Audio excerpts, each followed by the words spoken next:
right, welcome back in. Zach Gelb Show out of Arm and Hammer Park right now on this Thursday, as this is going to be a really fun night here at the Trenton Thunder game. And we're going to be joined by Adam Giardino in a moment. Actually, let's bring in Adam, the play-by-play voice of the Trenton Thunder. What's the giveaway tonight? Do you know the giveaway? It's a bobblehead, right? No, the giveaway tonight, Hometown Hero card sets. So okay. 11 people from the local community are being honored by the Thunder. So instead of, we give the team card set away at some point this year, 11 EMTs, local military members, get their own baseball card. And it's sponsored by Horizon Blue Cross Blue Shield of New Jersey. And that's the giveaway for the first 1,000 fans age 6 and over. Awesome. For some reason, I thought it was a bobblehead because I keep on hearing your broadcast partner with this deep voice go, "The Gary Sanchez bobblehead night." It's coming. All right, let's first start off with what happened at the Big League Club last night. And Andujar has 4 RBIs. Just what a performance for him. Right. I mean, he's somebody that was on the Thunder roster 10 days ago. Last Sunday, we got the word after last Sunday's game 10 days ago that he's going up to AAA. It's like, all right, well, so Andujar goes up to AAA, but obviously there's a need at the big league level with the injury to Matt Holliday, and he just goes up, he plugs a hole, and however long he's going to be up there, a guy on the 40-man, a 22-year-old third baseman, and the way he was hitting it with us before he went up to AAA, he hit 250 in April. He hit 320 in May. He was hitting 369 in June. What more did he have to prove at AA? And then he goes up and in 8 games hits 300 with 2 doubles, a homer. So the opening arose, and now there he is with 4 Major League RBI. I get it that it's only 1 game and he needs to be consistent, and the injuries, he may be back down sooner, rather than later. But if he continues to perform, they're going to keep him up, I'd have to assume, on the Big League Club. But just the performance last night, it continues to show what this Yankee season is about, that the expected never happens, because everyone thought it would have been Gleyber Torres that would have been up by now, but he unfortunately suffered the injury. Right, and with Gleyber going down the left UCL tear, so Tommy John on his non-throwing arm with an injury at the plate sliding in, I don't want to go too far out on a limb, but I think it's safe to assume that if Gleyber were healthy, he would have been up, and Holliday were injured, it would have been Torres that would have been the guy that got called up. And and Torres could have even been called up before Tyler Wade was called up a couple of days ago for his big league debut. So it's just been this whole trickle-down effect, and I think there is one guy who's, sitting on his couch waiting to begin his rehab who's a little bit bummed right now, because Gleyber Torres certainly would have been in the mix, and I'd expect that Torres would have been in the Bronx right now. And Andujar defensively, I know there's been some struggles there. He has a killer arm. Just evaluate, since you've seen him a lot more than we have, his defensive game. Yeah, I think when you talk about a guy at third base and you see a bunch of errors, you're thinking, okay, maybe he's booting a bunch of ground balls because a ball is hit at you, and immediately you're thinking, I've got less time than everybody else on the diamond to get this throw across. And that's not the case. I mean, he gets the ball in his glove, and he's even been working on that. His final couple of weeks with us was he'd be, during batting practice, he'd be taking ground balls with a trainer mitt, which is just a small kind of hard, plasticky, unforgiving mitt that you really have to make sure you're fielding the ball and looking it all the way into your glove. So he was doing that. I think that was certainly improving, and the arm strength, like you said, was never the question. Throws would just tail on him. So throws would be getting away from the first baseman, and that I think when you're talking about a guy across the diamond, a third baseman, if you want a third baseman with a plus glove, a plus arm, and a plus accuracy arm, you feel the accuracy can come around. You can't really teach the instincts to field the ball, and you can't really teach a strong throwing arm. We know he can play almost anywhere, and Tyler Wade, just give us a little bit more on him and what you've seen out of him. Right, and you know what, for Tyler, we've seen him play a lot of short, a lot of second. That transition to the outfield happened during the offseason at the Arizona Fall League. So in person, I have never seen Tyler Wade play a game in the outfield, and he played well over a season's worth of games with the Thunder. So, obviously he came in, walked, scored a run in his debut a couple of days ago, and then he stood out in left field. So they think whatever progress he's made defensively in the outfield is enough, and he's just a killer athlete. He stole over 30 bases in the minors a year ago and showed off athleticism at short. So without having seen him, there is no doubt that he can project to the outfield just so long as he's able to adjust and get used to making fly balls. We're talking Adam Giardino right here on the Zach Gelb Show. Fox Sports 920 The Jersey, outside of Arm & Hammer Park for the Trenton Thunder game coming up later tonight. Aaron Judge, we all know he's been the biggest story. Yeah, right? You may have heard of him. He's pretty big. I don't think you can miss him. But Aaron Judge, 3 years in the minors, had 56 home runs. I was checking this earlier today, and so far this year to start off the season has 27. You got a chance to see him, and I'm not saying that you're clairvoyant enough to predict that he was going to be this 27 home run guy, and we haven't even hit the All-Star break. But did you see those signs of greatness when he was here in Double-A? Yes, absolutely. And for Aaron, somebody to be able to see him every day was to see what he was working on, and on a day where he struck out 3 times, for instance, they were 3 really good at-bats. And when he got to the big leagues last year and he struck out in half of his plate appearances, it was more surprising to me that he was doing that, because this year people are talking about his strikeout rate being way down, which it is, but he is still getting into the same counts. He's still waiting for his pitch to hit. Only this year he's not panicking with 2 strikes. And that was something that he worked on, I don't know, lower level, higher level, but with us, he would get 2 pitches that were strikes that weren't in spots that he could drive them, and he would just sniff at them. And he would say, okay, I'm waiting for you to give me a pitch. And obviously once you get to 2 strikes, your approach has to change. You can't look for that pitch to smoke for a double or hit for a home run. But he was doing that early in the count with us, and if he fell down 0-2, he was okay with it. And for him to do what he's doing up there at the big leagues this year, a lot of people are saying it's that has come around, and that is what we saw at Double-A.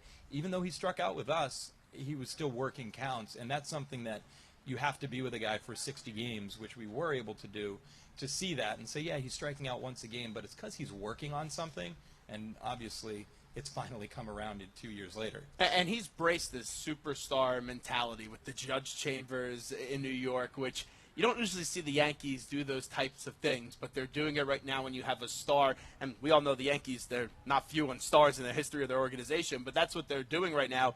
And Judge is embracing it. Even last night after he hit the home run, a few fans were heckling him on the road in Chicago, and he even had a nice little wave to them rounding first base on the home run. So just the way that he embraces this personality and this success, it's so much fun to see. Was he always someone in Double-A that had a big personality? So it's interesting because I would never say that he had a big personality at Double-A. He is still one of the just pure, kindest people that he's very humble too. That has come through the Thunder clubhouse in my 5 years here. But I'm also not surprised that for someone to say, hey, we want you to go on Jimmy Fallon and do this late night bit, that he would be like, absolutely, and go out and just have an absolute blast with it, as he did. And so, with all of this stuff, there is an absolute layer of being humble to it, which I think that is what makes him so endearing. If he came off a little differently, disingenuous, that it wouldn't be so great for the 6'7", 280-pound guy to be having all of this success. But for Aaron, I mean, his background, he was adopted. His 2 parents are a couple of school teachers out in California, and that's where he is from. And to be brought up in that environment, and to then come through the Trenton Thunder clubhouse, you never would have guessed anything otherwise. So for anyone who met him in his time here, to see him up there doing all of this, you can only be thrilled for him. Us East Coasters, we think we're the epicenter of the universe. But when you look at, and I think Judge is the best story in baseball this year, with the 333, 27 home runs, and the 62 RBIs, and everything that you just so eloquently said. But you take a look on the West Coast, and we all look here in the AL, and we're thinking, all right, Judge is going to be the AL MVP. He's also going to be the AL Rookie of the Year. What Cody Bellinger is doing as well, a 268 average, 24 home runs, and 56 RBIs. It's amazing how both of these guys are producing at such a young age. Right, and for Judge, I really think part of the discussion that's forgotten is the question out of spring training of, is he going to make the Yankees? Because he batted 179, I think it was last year. And that was a real question, and anyone who asked that question had every right to ask it, sure, coming out of spring training. Based on what he did last year at the big league, striking out in 50% of his plate appearances, or at-bats, and then doing what he did in spring training. And, is he ready? Perhaps, perhaps not. And I think, short of all of this, they made the right decision. But those very questions were being asked of Cody Bellinger. And I believe Cody Bellinger wasn't on the opening day roster for the Dodgers. I think he started in the minors. So, as much as it's nice to see a guy like Bryce Harper come up when it's expected, he kind of bursts onto the scene. You can see it from a teenager that he's going to be just fine at the big leagues. I think it's these stories where guys come out of seemingly nowhere, and Judge is a top 5 prospect for the Yankees, always has been, as has Bellinger for the Dodgers. But to see these guys just sort of put up numbers that aren't just Rookie of the Year type numbers, but top 10 MVP ballot type numbers, Judge even higher than that, but Bellinger certainly amidst the discussion on the National League side, that's a great point for you to have brought up.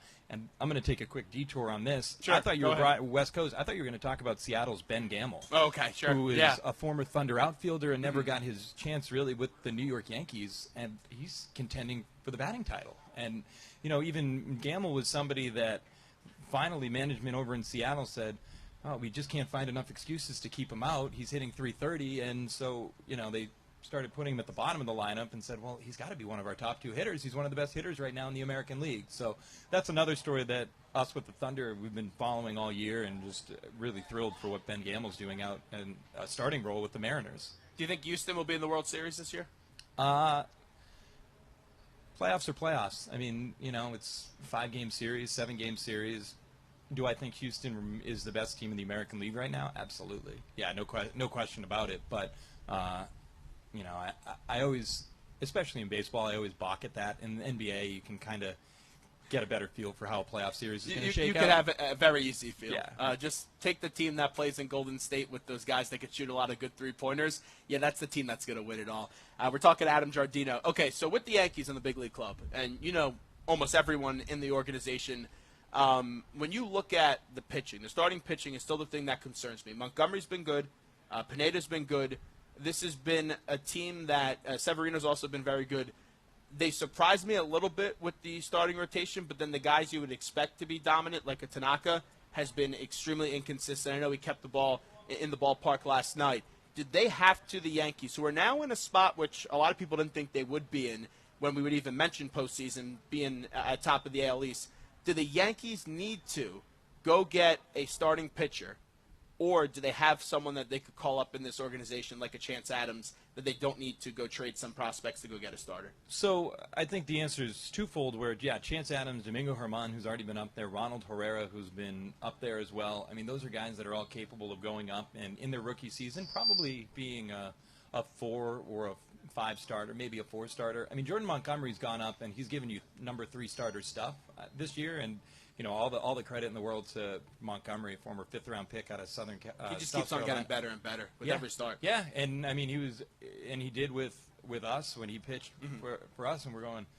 he wasn't really a top guy, but he comes out 2 years ago at 6'6" with that downhill 3-pitch mix, and every night it's like, why is nobody talking about this guy? And in April, granted, he was throwing low 90s and kind of got it up to 94 by the time he got promoted from us to AAA. So, there were some things maybe to figure out there, but he, for him to be doing that up in AAA and then the big leagues, that's an exciting thing to see a quote-unquote non-prospect finally get up there and be rewarded for what is incredibly good stuff. The other side of this, the corollary to this, is the Yankees have the pieces to make a trade. Yes, they have by far. And that, there are some teams where if they need that, you don't want to mortgage the future. You think about the Toronto Blue Jays when they made their trade and kind of tried to make that push with David Price down the stretch and, give up some pieces there. And people were saying, the window is closing for the Toronto Blue Jays with Batista and Encarnacion and Donaldson, that they needed a pitcher. And I think that if the right guy came on the market, that the Yankees would be one of the best teams and most adequately equipped teams to make that Darvish trade. Really intrigues me. Yeah. Oh, I think so. He's not going to re-sign with Texas, you have to think. Right. But there's even a question mark with him. I mean, obviously he's overcome his injuries. Yeah, yes. He's overcome some injuries, and you're only renting him for a couple of months in that instance. But, yeah, so in terms of naming a price, the Yankees have so many good pieces that they can afford to lose. Yeah, but the demand might also, when you have so many good pieces, other teams can say, oh, yeah, we'll take these 2 guys. And if the Yankees say, oh, no, we're not going to do that, the argument is, well, you've still got 7 other good prospects. And it's like, well, I know we do, but you're asking for twice as much from us as you are every other team. So there's always that part of it. But what I will say is, at the ballpark the last couple of days, this is trade season. There have been a lot of scouts checking out the Thunder in the last couple of weeks. Just not that inside information. Our own Adam Schefter on. Yeah, I mean, there's no, that's not exactly revealing information. Nothing's imminent, but it shows you where people are thinking. But other teams, if you're the San Francisco Giants and you've got player X and you're out of the race and you've got a starter that you can ship, you're thinking, all right, get our scouts to see some Yankees guys, get our scouts to see some Red Sox minor leaguers, and just try to figure out who's going to be your trade partner. You guys are going for win 50, and that's been the most impressive part with the Thunder. And we know that's the state of minor league baseball. You guys have people going up and down, and it's always a rotating door. But just how about the success of this team that, even with everything moving and all those pieces, they're still staying more than afloat, being the most dominant team in baseball? Every year, and this is my 5th year with the Thunder, it seems like the team goes through more and more roster moves. And, last year it's okay, let's check how many we had at this time a year ago, and it's like, oh, we've got more this year, and this year it's even astronomically more roster moves. This is game number 78 of our season, and we just made roster move number 126, including number 54 in the month of June. Wow. So you guys get a bonus? Yeah, I don't know. It's seems like there's some incentive there. Frequent flyer miles, something. There are bonuses somewhere, but yeah, it's to have that many roster moves, and the San Francisco Giants. So Richmond's in town. I don't think they've made 53 moves this season. The Thunder have made that many in a month, and it's geographically based. The Thunder and Scranton-Wilkes-Barre are so close that you can just bounce guys back and forth if needed. Richmond, if you're sending a guy up, you're sending him back to California, up to AAA, and if you're sending him down, he's going back to San Jose. So there isn't a bus partner where you can go, oh yeah, just after the game, drive an hour and a half, you'll be at AAA in an emergency situation. I mean, the Yankees have that luxury, whereas the Richmond Flying Squirrels don't have that luxury geographically with their affiliates. Who's that just walked That's by? the Richmond Flying Squirrels broadcaster. Oh, Former Trenton Thunder broadcaster great Jay Burnham. He looks like a broadcaster. Yeah, he left the Thunder in 2012. He came in 2009 to 2012. Walks around like he owns the place. I know. You got to keep him in line. Well, he's the one who hired me. Oh, so okay. On his way out the door. door. So then you should bow down to him. Yeah, Thank you for the job. It's whatever he needs. Well, always great to see you. You guys will be on call tonight at about 6:58 with you and John Moses. Should be a good one. Adam, always great to see you. All right, thanks. Oh, wait, hold on. One more thing. Oh, yeah. I got one more thing. Oh, when am I doing an inning? I need an inning in the booth this year. One inning. Not tonight. Oh, not tonight. I'm not staying. I got to fix my phone. Do you see this mess? I'm disabled for 30 minutes. Phone is disabled. I'm having a brain fart. I can't remember my password. I'm acting like my grandmother. I'm not kidding. I can't get in this thing. So you don't have the fingerprint. I did. For some reason, it's not taking it. I don't know what's going on. It's terrible. I don't have an answer for it. All right, we're coming on back on the Zach Gelb Show, Fox Sports 920 The Jersey. When we come back, Chip Kelly did speak to Adam Schefter. We go from our Adam Schefter here on the Trenton Thunder baseball scene and Adam Giardino to Adam Schefter with his interview with Chip Kelly. We'll play some stuff from that. Zach Gelb Show coming on back right after this.